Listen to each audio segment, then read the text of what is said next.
குடியினாடே ஓம் நமச்சிவாய ஓம் நமச்சிவாய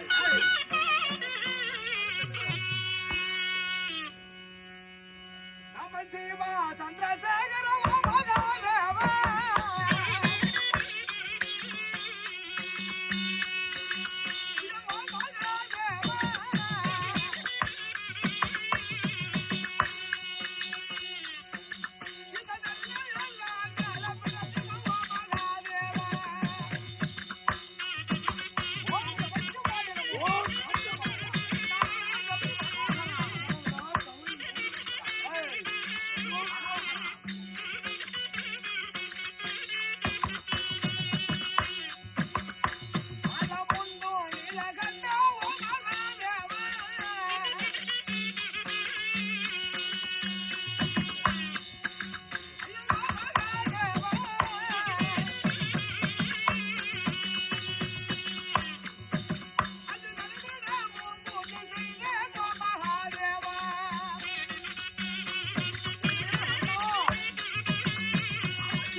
மனோகரா தில்லையம்பல நடராஜ பெருமானே திருநீல கண்டா திருநீல கடந்தா இல்லைங்க திருநீல கண்டா சாம்பசிவா சந்திரசேகரா எந்த சந்தையில சந்தையில சேகரடா சந்திரசேகரா சந்தனசேகரா ஓம் நமச்சிவாய நமோ ஓம் நாத்தவாயா நமச்சிவாய நமோ ஓம் நமச்சிவாய நம இல்லையம்பல நடராஜ பெருமானே என்ன போடா புள்ளி தென்னாடுடைய சிவனே எந்நாட்டுமிருக்கு தெய்வா அனுதினமும் தவறாமல் என்னுடைய பூஜைகளை செய்து கொண்டிருக்கிறேன். என்னுடைய பூஜையை ஏற்றுக்கொள்ள வேண்டும் சுவாமி. ஓம் நமச்சிவாய நமோ.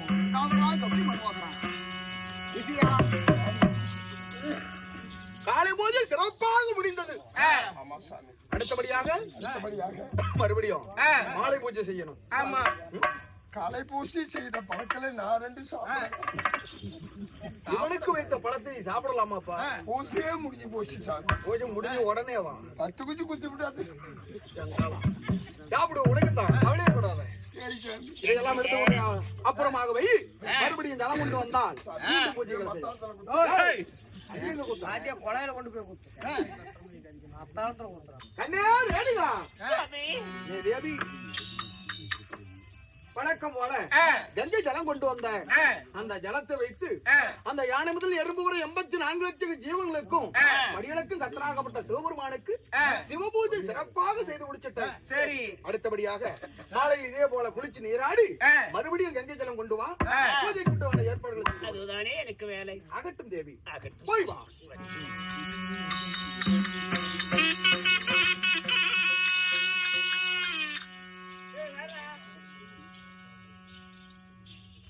அம்மா இன்னைக்கு முடிஞ்சுமா?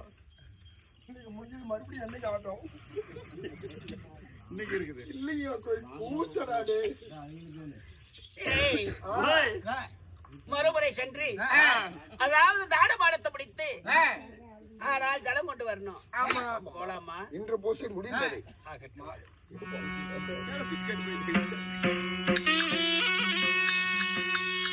நாங்க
மணலை கூட்டி ஆகட்டும்.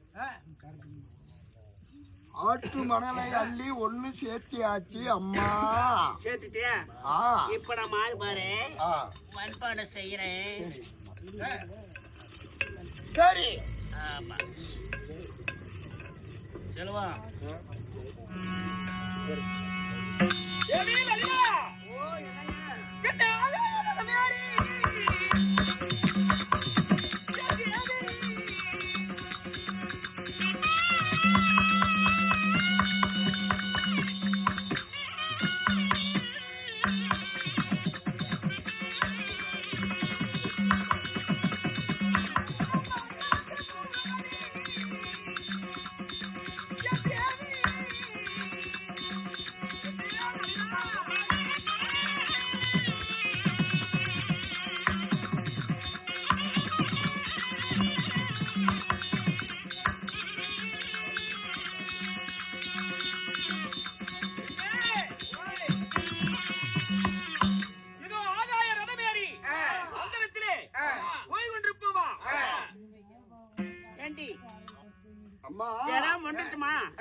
ஆத்த மணல் ஒன்னா சேர்த்துட்டுமா?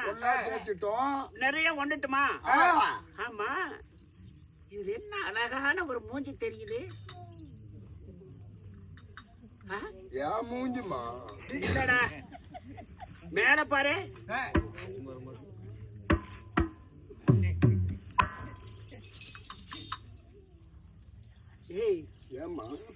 ஆகாய வலியமாக ஒரு மண்ணை இவ்வளவு அழகா போறான்னு தெரியுமா?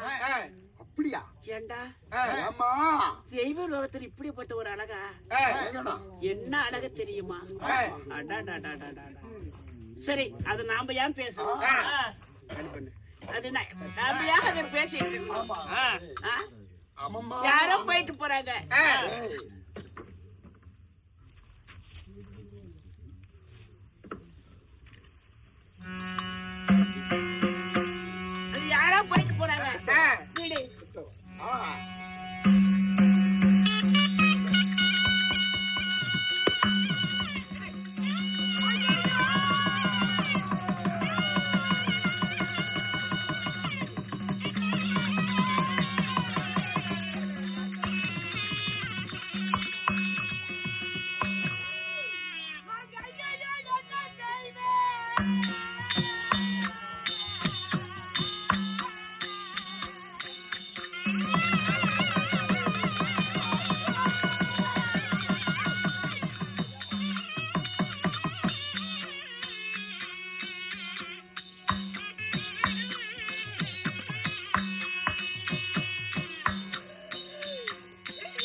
மனதில் நினைத்தது குற்றமா? படி ரெண்டு வெடித்து விட்டதே.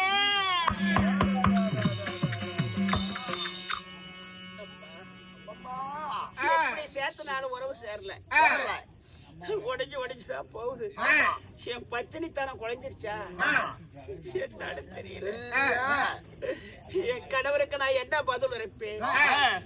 ஒரு கோபத்துக்கு ஆளானா நான் என்ன செய்வேன்? அப்பா புறப்பட போகலாம்.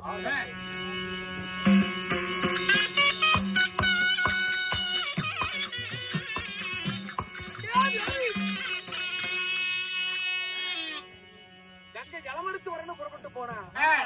ஆனால் கண்ணே, என்று வழக்கம் போல ஆற்று மணலால் அதாவது மண்பாண்டம் செய்து அதிலே ஜலமெடுத்து வருவதுதான் வழக்கம். ஆனால் இன்னைக்கு வெறுங்கையோடு வந்திருக்கிறியே, எங்கம்மா எங்க கங்கை ஜலம்?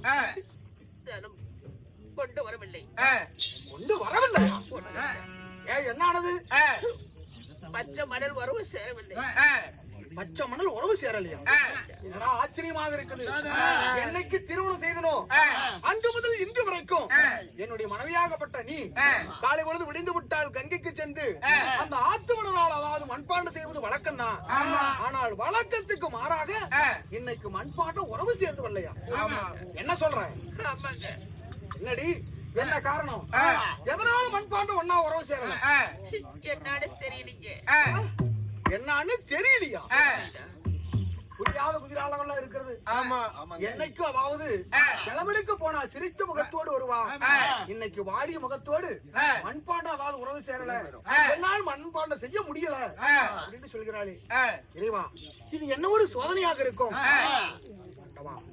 பார்க்கலாம், இவருடைய ஞானத்தால் அறிந்து பார்க்கலாம். ஓம் நமச்சிவாய.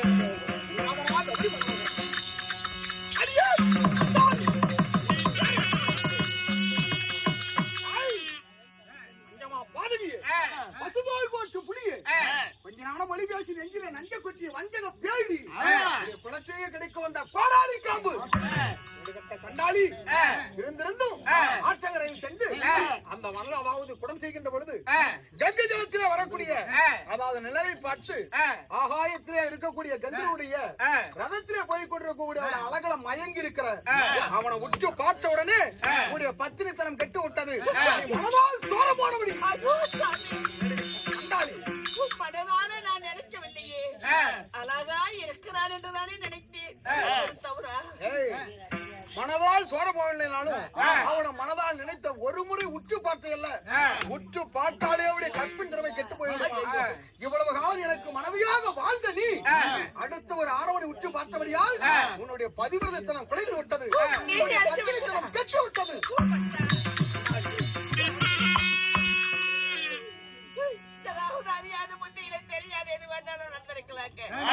உன்னை கால முடிச்சு மன்றாடி கேட்கிறேன், ஏதாவது சொல்லிடாதீங்க.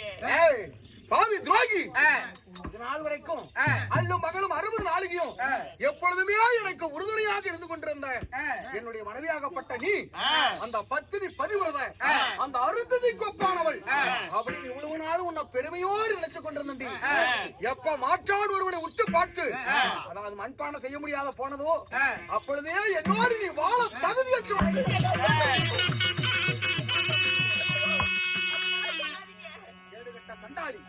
என்னுடைய முகத்திலேயே விழிக்க கூடாது. உன்னை பார்ப்பதே மகா பாவமாகும்படி இனிமேல் அதாவது இப்பேற்பட்ட செய்ய முடியாத அகாத குற்றம் செய்திருக்கிற அடாத செயல் புரிந்தவன் படாத பாடு பட்டே தீரணுமா? நான் உனக்கு தண்டனையை கொடுக்கத்தான் போறேன். உன்னை நானே வெட்டி கொண்டால் அந்த பாவம் எல்லாம் என்னைத்தான் சேரும். அதனால் உன் பெற்ற மகன் இருக்கிறாளே 4 பேரு நாள்களை விட்டு பெற்ற மகன் கையாலேயே நீ அறுபட்டு சாகு.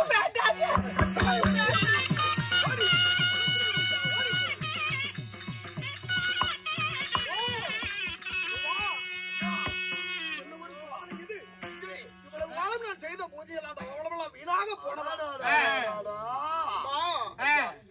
என்னவெல்லாம் எனக்கு ஈடாராமல் போய்விட்டாரா?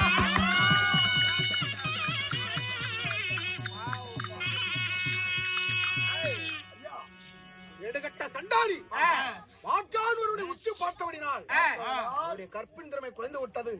அவருடைய பதிவர்தாத்தனை கெட்டு விட்டது.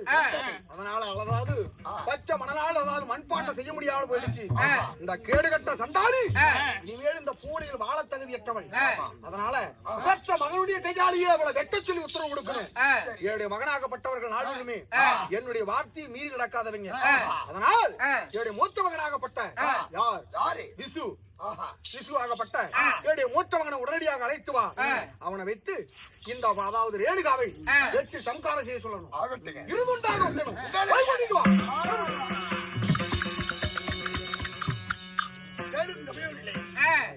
மகா முனிவராகப்பட்டவர் தன் மனைவியின் பதிவுதாசனம் குறைந்தது இனிமேல் வாழ்வது அல்ல. அப்படி என்று வெட்ட உத்தரவு கொடுக்க தன் மகனை அழைக்க இதோ வாசு சபைதர்பார்